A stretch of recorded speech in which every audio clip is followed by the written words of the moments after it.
Hello, welcome back to Survival Saturday with Johnny Tiger on July 24th, 2021.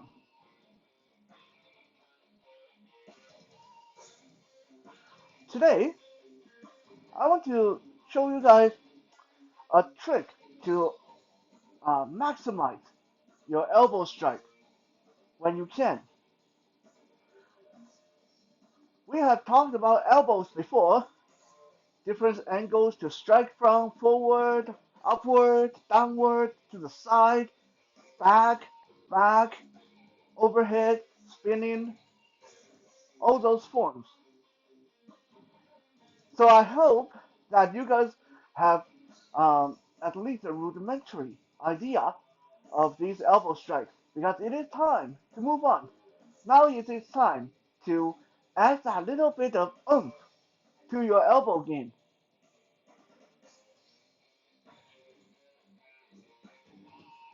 But first, let me digress a little.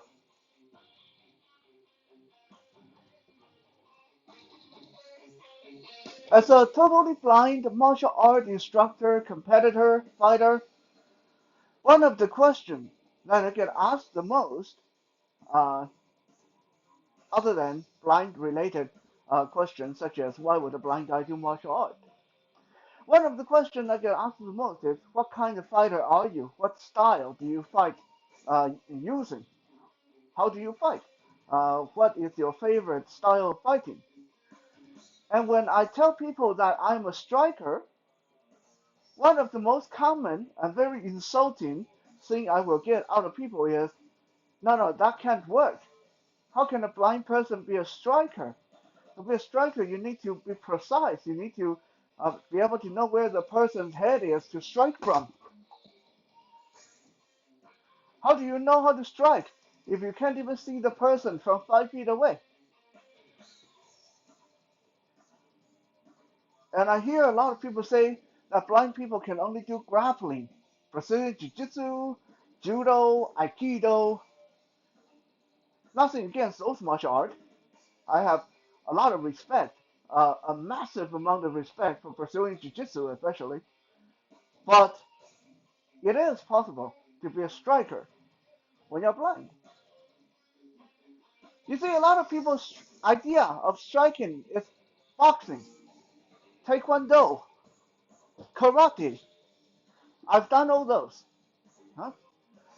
And a lot of people's ideas striking is two people standing far apart, and then you dance around, and then you charge in, boom, boom, boom, boom, and then you run away again.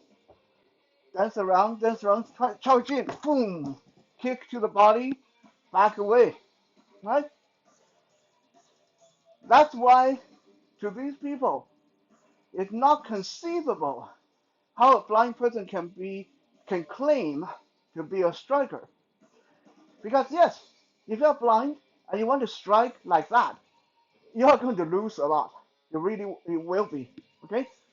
However, that is not all striking is, right? When you watch me fight, a lot of times you will see a little bit of moving around, moving around. But once we engage, you will see something like punch, punch, punch, fist with the arm, boom, elbow, back away, charging again, going low, grabbing the shirt, boom, elbow to the stomach, boom, knee to the stomach, right? I fight a little bit like how an anglerfish preys on its prey. I will wait until the person come near. Once I establish connection by latching on an arm, a wrist, neck, leg, shirt, any kind of physical contact, then I go into striking, no problem. And then I will not stay and wrestle. I will push them away, readjust, and shoot back in, and then go back into striking at close range again. So that definitely doesn't make me a grappler, because a grappler is if I come in and grab the person and try to do some headlock, guillotine choke, arm lock, takedown, and throw and stuff like that. I do that sometimes, but most of the time when you watch me, I'm going to grab, hit, strike, strike, strike, strike, back away, strike, back away, come in again, strike, strike, strike. So rather than saying that I cannot be a striker, the most you can say is I am like a scrapper or a brawler. I strike at very close range, and I'm very good at it. This body has learned to take a lot of punishment.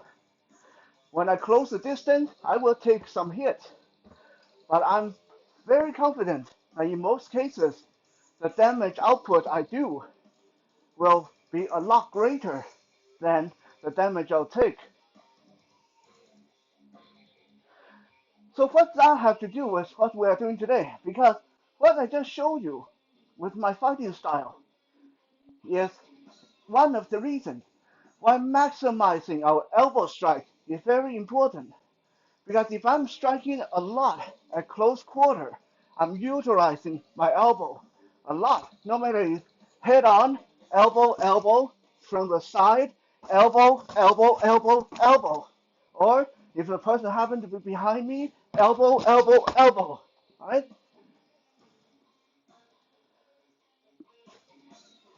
And one of the things to bring out the most of your elbow strike is called anchoring.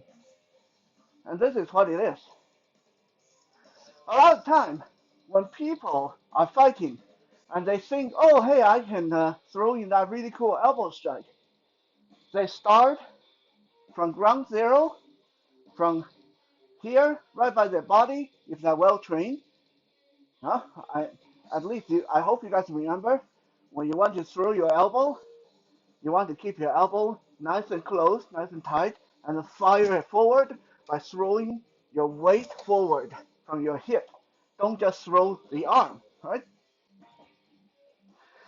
Again, always keep your hands open when you're throwing your elbow. If you make a fist, you will take away from your elbow. And when you make a fist, the muscle on your forearm will cover up that pointy part of your elbow, making it hurt a lot less. So keep your hand nice and relaxed, nice and open when you fire your elbow. So a lot of people, when they fire their elbow, they go like boom, from from me to him, boom. Okay, that looks really good, right? But I don't know if you guys can see what the problem is. When I hit a person with that much force, boom, I go off balance. Especially if I happen to miss, then suddenly I'm overextended, right? Now I did teach you guys a way to recover from that, which is miss and come right back. If you overextend, to come right back with the elbow. Right? There's a back elbow that you can save yourself with. But still, if you're fighting someone really good, if you overextend like that, you leave the entire side of your body open. You're going to take some rib shot, which is bad. Okay? So that is one problem from firing directly from your body through empty air and hitting them like this. Right? A free throwing elbow, in other words, a free flowing elbow, the problem is you will overextend. If you hit and they back away, or if you miss altogether.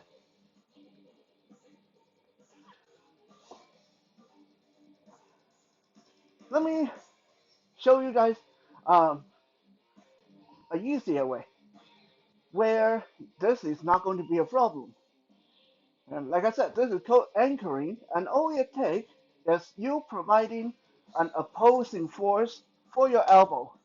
So without a target, practice bring your elbow to your hand, bring your elbow to your hand, bring your elbow to your hand, because that is exactly what you will be doing. So rather than me fighting a guy and I go from this striking distance and try to elbow him, which he will probably see it from a mile away and step out of the way, and I might miss and have to readjust myself, I'm going to strike from this distance, throwing punches, punches, kicks, punches, knee, maybe, okay? And as I'm doing this, I'm going to look for an opportunity to shoot in. And usually what I do is I do punch, punch, punch, punch, and once I get the opportunity, I shoot an arm right over their shoulder. Right? My arm, rather than punching for the face, I shoot over the shoulder, cup the back of the head, boom, elbow in the face. Okay?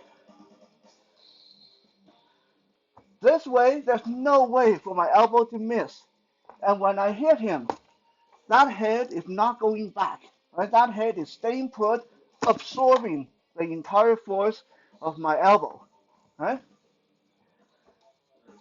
Now, if I throw it from free flowing elbow, boom, boom, right?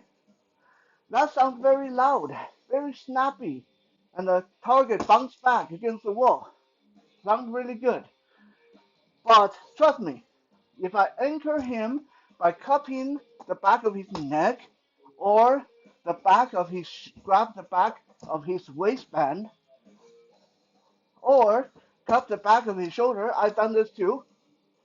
Sometimes when I'm fighting, I punch, punch, underhook the shoulder and boom, right into the shoulder joint with an elbow. Doesn't look as impressive because he's not rocking back, he's not bouncing off the wall, but he is soaking up the entire force of my elbow strike from here. He's not going anywhere. Right?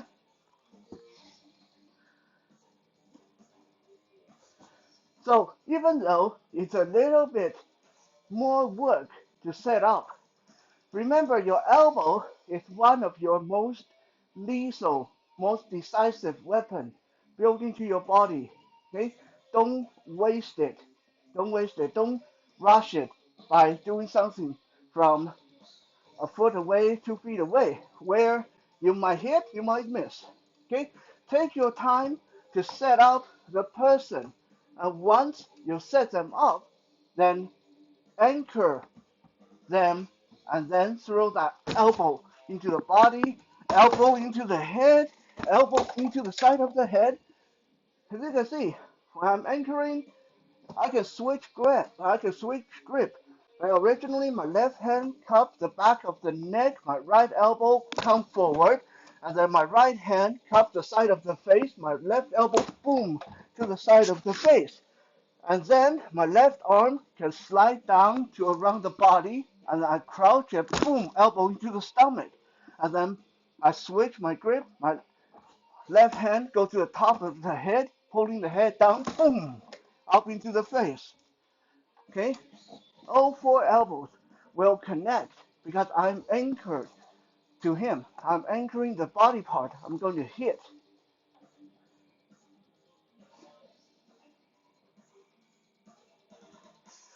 Of course, if you're throwing back elbows, there's no way for you to anchor this stuff. So don't try to get too creative.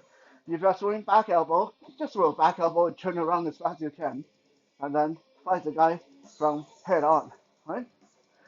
But as long as you're facing the guy, you're using your forward elbow, it is worth it to take a moment to shoot in, to fish for that shoulder joint, to fish for the head, to fish for the face, to fish for the body. Right? When one hand is throwing the elbow, the other hand should be anchoring. Right? If you like what you get here on Survival Saturday, there's a lot of other cool tips and tricks on the Johnny Tiger Experience podcast, where we have more detailed martial art, self-defense, fitness tips for you guys. Please do check it out. It can be found on any Amazon Echo devices and podcast platform. Thank you, and I'll be back again tomorrow. for Soul Search Sunday.